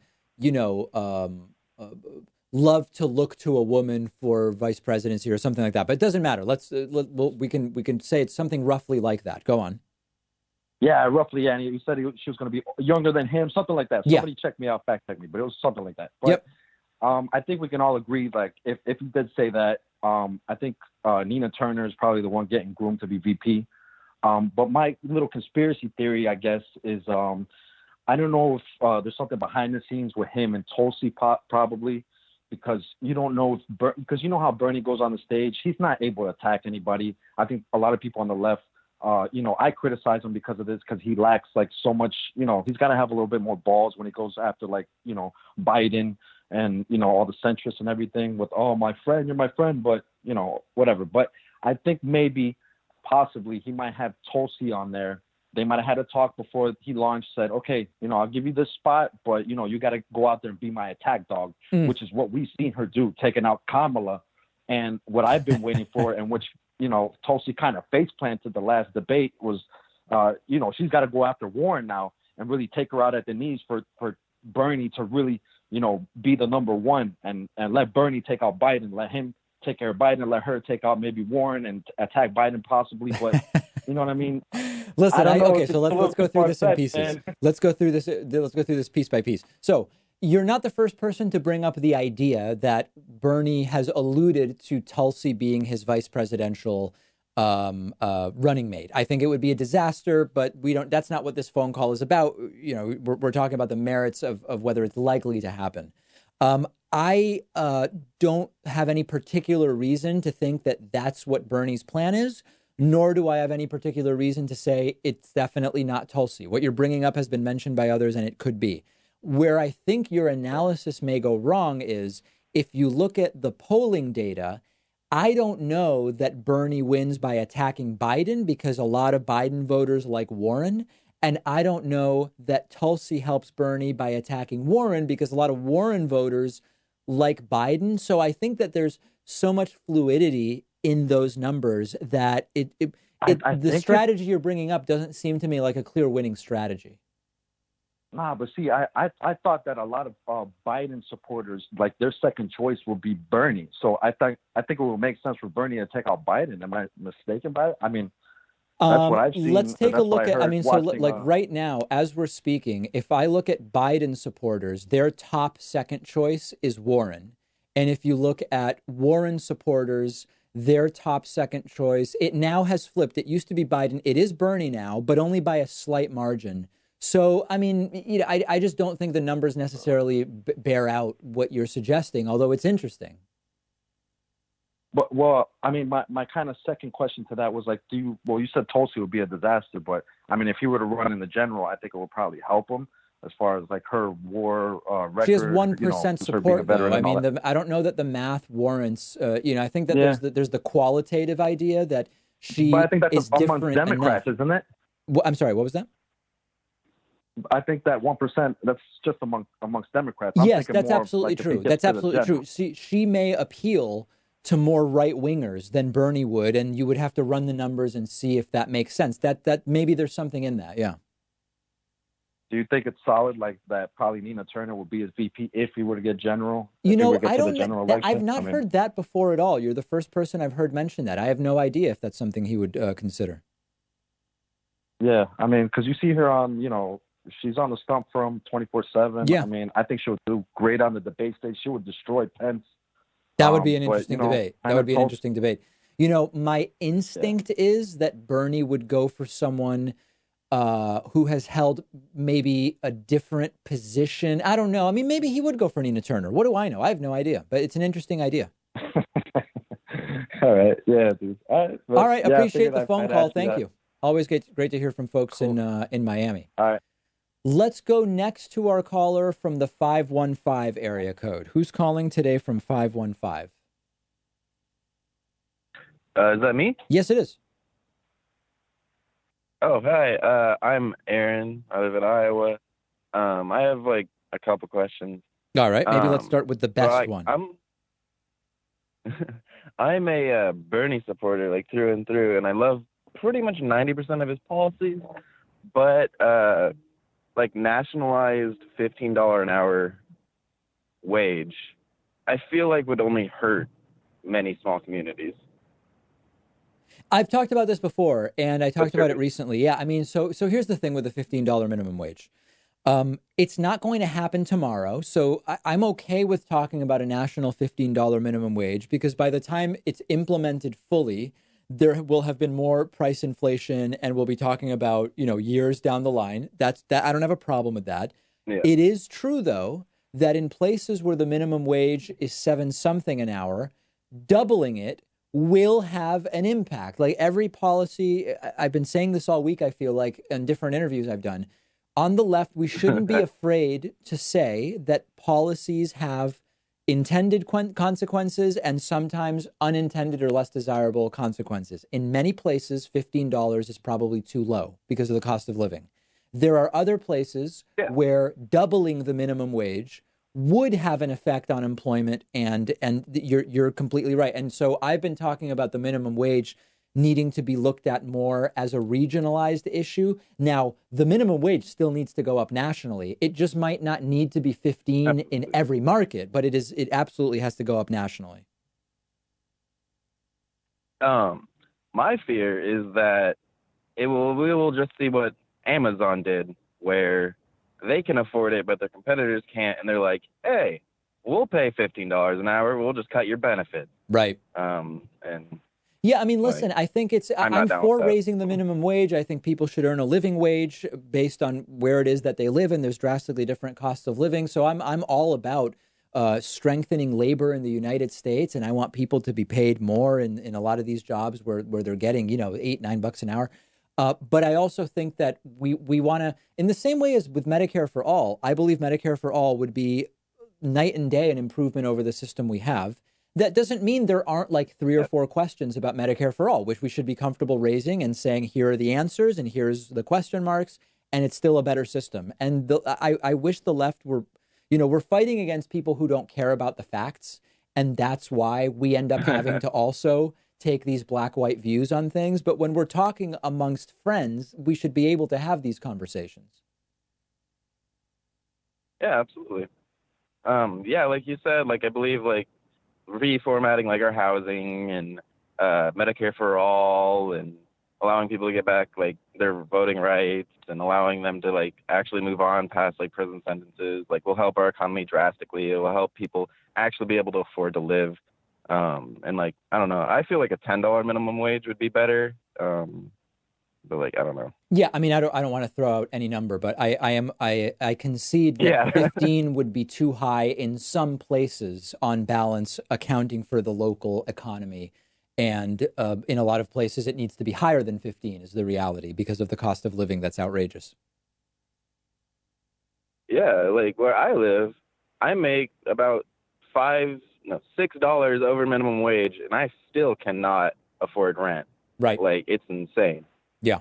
Like, I don't understand how people are out here barely making like $11 and still like able to live. Like, Jesus. Well, a lot of times they can't, or they have to live really far away, which increases absenteeism. And, it's a whole cycle of problems that we've talked about with many externalities. All right. I appreciate the call. Thank you for calling in today. Yep. Thank you. All right. Thank Have a you. good day. I apologize to everybody I did not get to, but alas, we are out of time. We will take calls again, including during live streams upcoming and next week as well. The David Pakman Show at davidpakman.com.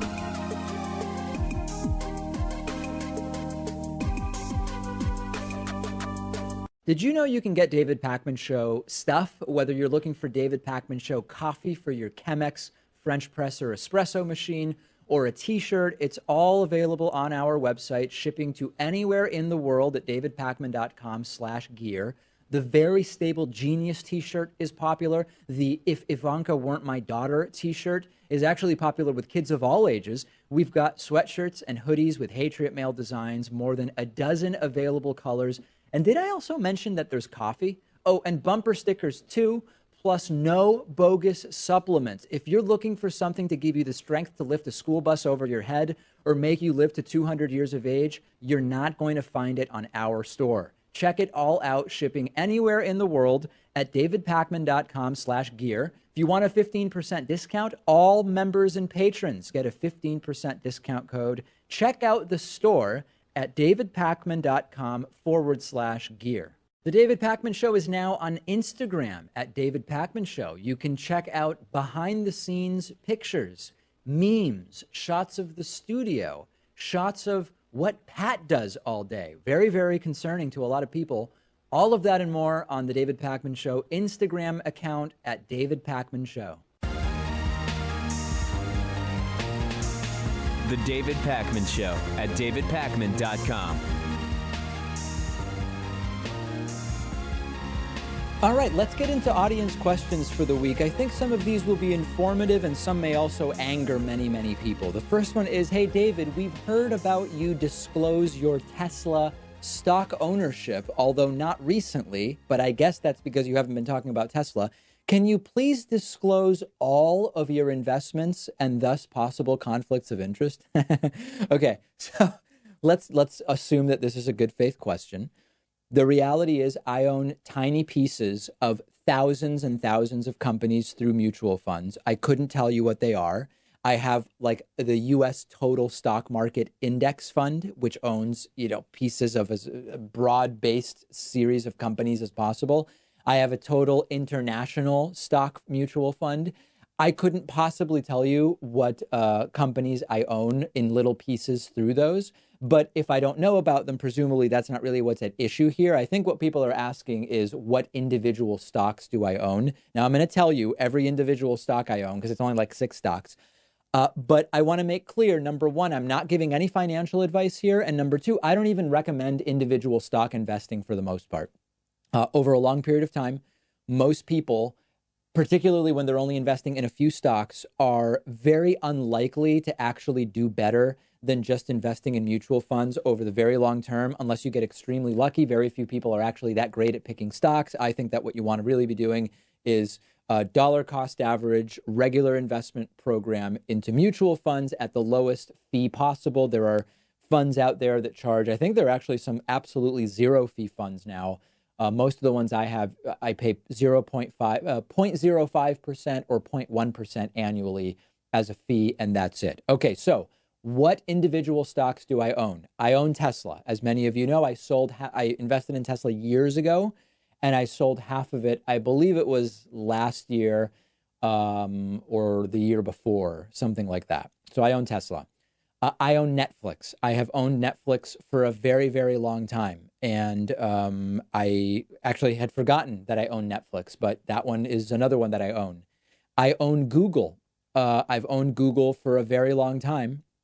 And I own Amazon. I bought Amazon years ago, and those are my four. Like, if you look at those four, those have done really, really well. They're probably multiple times higher than where I bought them. Don't really pay super close attention to what they're doing. I own Sirius Radio, and I've owned it for a very long time, and it really hasn't done much for a very long time. I got into Sirius stock, I'm trying to think, not 10 years ago. Let's see, Sirius started 13 years ago. Maybe I've owned it for nine or 10 years or something like that. I don't think it's done super well over that period of time.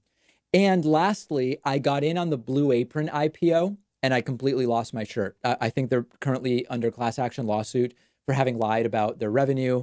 When we had Blue Apron as an advertiser, I invested in their IPO, and I think it's lost like 90% of its value or something like that. I think there was a reverse stock split, actually. It was just horrible. This is why I mostly don't invest in stocks. Those are the stocks that I own. If as just looking at those 6 companies, it's a completely unbalanced stock portfolio.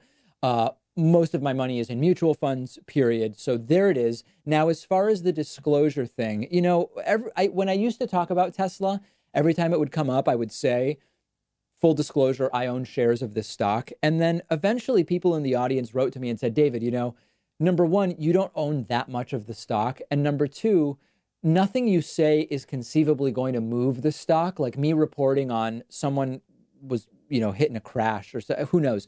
It's not going to move the stock, so you don't have to disclose it every time you mention it.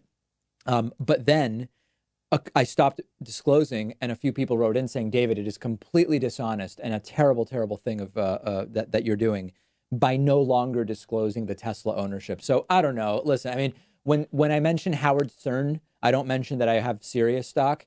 When I recommend a Netflix series, I don't mention, you know, that I own Netflix. I just don't think it really matters. I'm not a major shareholder, and the show is not going to move the stock price. But you tell me, should I be disclosing stock ownership every time I mention these companies? Hey, David, I don't think you should ever cover Tulsi Gabbard again. She's not going to be the Democratic nominee. You were right. She's not even running for re-election in the House of Representatives. Just don't talk about her anymore. You've given her enough coverage. This is an interesting statement, because I get people who contact me angrily saying, David, why are you ignoring Tulsi Gabbard? And my answer is, I mean, I don't answer them, but on the show is I'm not ignoring her. I cover her in proportion to the shot she has at winning the nomination and in proportion to how newsworthy the things she does are. I get emails from people who say, David, if Tulsi is as irrelevant as you say, you should stop talking about her. Well, then people criticize me if I do that. When I ignored her, I was told that I'm ignoring the person with the best progressive platform by some of her followers. So my question to you is, should I continue covering Tulsi Gabbard? Should there be any more Tulsi Gabbard segments? Because listen, I already told you her politics are not my politics. I don't agree with the way she plays coy with right-wing ideas. I don't agree. There's many disagreements I have with Tulsi Gabbard. I have predicted, and I happen to have been right, that she was either going to be defeated or was going to bail out of her congressional reelection under the guise that she's fully focused on running for president and it wouldn't be right to run for both at the same time. Within 48 hours of me making that prediction last week, she announced she is not running for congressional reelection. This is a way some politicians just basically exit their elected position when they don't really want to do it anymore. They have something else that they want to do. She's done it. Should I keep covering Tulsi Gabbard? I am asking you the question. So let me know what you think. Respond if you're watching on YouTube. Send me a tweet at dpacman. Write to me, ideally respectfully, using the contact form at davidpacman.com when you click on contact. Should there be any more coverage of Tulsi Gabbard? And the question is not, so the reason we're talking about Tulsi is because a lot of people have been emailing me saying I either should stop talking about her altogether or I should be covering her way more. The same question applies to, should I be covering Amy Klobuchar? Should I be covering Julian Castro? Like, should I be covering any of the people other than their debate performances who have absolutely no shot of securing the Democratic nomination? The same question applies to all of them. The reason we're talking about Tulsi is people are actively telling me either cover her more or don't cover her at all. So let me know what you think. Hey, David, is it transphobic to be annoyed by people who declare their gender pronouns unprovoked and when it seems irrelevant? This is a very loaded question. So I want to do this justice. And as is often the case with many of the audience questions, the question as asked is not always the most important question. Okay, so first I'll answer it as asked. It sounds like the person writing is annoyed when someone says, hey, how are you? I'm Joe. I use him and his pronouns, or whatever the case may be. The person writing says they find it annoying and they want to know if that's transphobic. It's not. I mean, on principle, it is not transphobic to find that annoying any more than it would be annoying, than it would be anti-religious to find it annoying if someone announces declares their religion when you meet them, or whatever else. In principle, it is not transphobic. That being said, if you proactively don't care about addressing people the way they want to be addressed, then you could argue that that starts to sort of border on being transphobic in some sense of the word. But this really comes down to, what is it that's annoying you about it? Are you annoyed that trans people want to be treated like others? That's transphobic. Are you just annoyed because you don't find it necessary as a pretext to have a normal conversation with anybody? Then that's not transphobic whatsoever. Here's where I think this starts to actually become an issue that we should be talking about. And I've talked to a lot of college professors about this. My mom is a college professor. My sister goes to a school where 1 year they started doing, when you go around the class on the first day, everybody announces their gender pronouns, then they stopped. I think that that is not a good idea. I don't think that it's a good idea in a college classroom to say, let's go around the room, everybody say hello, tell me your major and tell me your gender pronouns or whatever. And there's a few reasons why I think that that's not the best thing. Number one, there are people who could be in the class who are gender non-binary or non-conforming, who don't necessarily know what the answer is to that question, and it could actually really upset them. And I've been told a story by a professor who said, I when we did this, I had a student start to cry because they were in the middle of not necessarily a transition, but a period during which they were unsure about what their sort of genuine gender identity felt like. And they became very, very upset. Now that's anecdotal, but I do think that at the bigger picture level, the right way that this should be handled in school, and this is the way I've seen a lot of people do this successfully, is in advance of the class, something goes out and it says, here's how we're going to run the class. Here's the attendance policy. If you have either a nickname or a gender pronoun that would not be obvious to me from the way your name is in the class registry, let me know in advance and I will make a note of it, period. And it solves a lot of these issues that can sometimes just create more anxiety and put more pressure around people than is necessary. And And I've seen that done successfully by a lot of colleagues and people that I know, and it seems to circumvent a lot of the problems. And it also seems to circumvent what is this, by some people described just as an annoyance at something that's not relevant, not for any transphobic reason, but just because they want to deal with people one-on-one, and they will, of course, treat people the way they want to be treated, refer to them the way they want to be treated. But the idea of going around the room and sort of identifying seems unnecessary.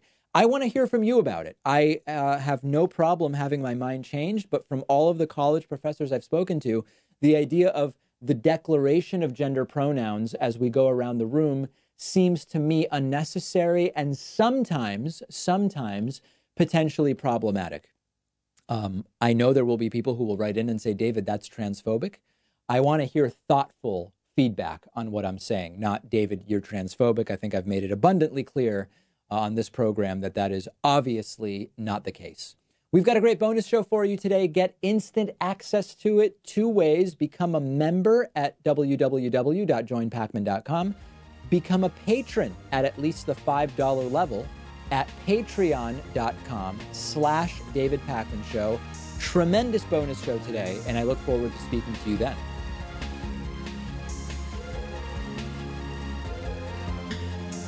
The David Pakman Show at davidpakman.com.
I want to point out that the sun shines down its power to all the world and makes the wind blow strong as it will.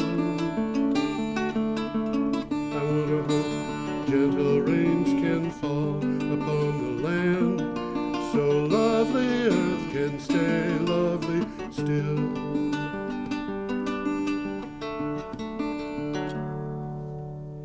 ladies and gentlemen. This is Energy Week. Welcome. This is our 341st show. 341. 341, Energy Week with me, George Harvey, and the astonishing Tom Fennell. In the flesh. In the flesh. Oh, man. And I want to ask everybody to contribute volumes, loads of money to BCTV and tell them that it's for Energy Week to keep going. Are they getting any? We haven't got anything in the last week. We're about 3/4 of the way there, and we've got until May to get there. Okay. Whatever it is, I don't know. I'm not terribly worried about it at this point. You know, if we didn't get any more donations, I'd come up with the money myself somehow. But the way you donate, if you want to help the show, is go to brattleboro.tv.org and go to the bottom of the screen, I think is where it is, and click on Support Local Broadcasting. And then you can, the best way to give, I'm told, is by PayPal, but you can also donate. And these donations, by the way, to BCTV are tax deductible. People can make donations to my blog. They're not tax deductible. Right. But the donations to BCTV are tax deductible, and you can go down there and donate. And then when you do, put in a note saying this is for Energy Week, and we will be told that we're that much closer to our goal. Well, there's community TV stations all around the country, really, but all around Vermont. Yeah. And they had been financed by contributions from the cable TV industry. Yep. Which can't afford anything like that. No. Yes. And, well, cable TV is in trouble now, I think, because of the internet. Because of the internet. Yeah. Yeah. They could very well. In trouble is relative. I suppose it is. But in any case, what is happening in Vermont is the community TV stations like our own are all looking at a bleak future because they don't have the revenue coming in that they did. Yeah. And they're a community resource that most people take for granted because they've had it free for years. Well, you know, the BCTV covers the select board meetings and so forth for all kinds of things. It covers a lot of important stuff for the town. And then in That's addition to the way. important stuff it covers our show. Okay. I should tell everybody the material for this show comes from my blog, geoharvey.com. I just couldn't figure out a better name than that, so that's what I called it. geoharvey.com. And very clever. Yeah, very clever. I used the name because I figured, I'll change it later if I don't like, when I come up with something good, can't change it. So anyway. Change it to George Henry. Huh? Change it to George Henry. Yeah, right. Anyway, the material that we're going to try to tell you the date at which it appeared on the blog. You can go there and look for articles that you find interesting and click on the links there, and it'll take you to the original article so you can read it for yourself. Well, I usually poke up around now and say some of these things are pretty interesting. Some of them are worth looking up. Absolutely. Some of them are definitely worth reading. Yeah. I'll try and call that to your attention. Yeah. I mean, sometimes I forget things. But I'll try and call them. There's always one or two that are worth looking at. Well, actually, I think all of them are worth looking at, but there's always a bunch that you can really get some stuff out of. Okay, you want to launch into this? A pretty good source. And, right. What's that? Clean Technica? Clean Technica, yeah. Okay, we've got an item to start with that came from Renews. Renews, by the way, has two types of articles. They have the type that I always reference, which is free, and then they have premium articles that are only available to subscribers. But we have the free ones, and they're pretty short, but they say what they're going to say. So here's one from Renews. I'm going to bring up a picture here. A picture, there you go. And what do you got for a title, Tom? This is the Haliade X prototype, stands tall in Rotterdam. And there's a picture of the Haliade X, which is by far, right now, the largest the turbine largest in the world. wind turbine in the world, and it's hard to get an idea of how big that thing actually Well, is. But even if you give them the numbers, and I will right now, it's 850 feet high, okay. and those blades are 350 feet long. So the blades you see in this picture are they're a little bit longer than the length of a football field. One blade is a little bit longer than a football field, including the end zones. Yeah. Okay, let me read the synopsis. A 12 megawatt Haliade, I don't know how to pronounce it, X wind turbine prototype has been installed in the Dutch port of Rotterdam by GE Renewables.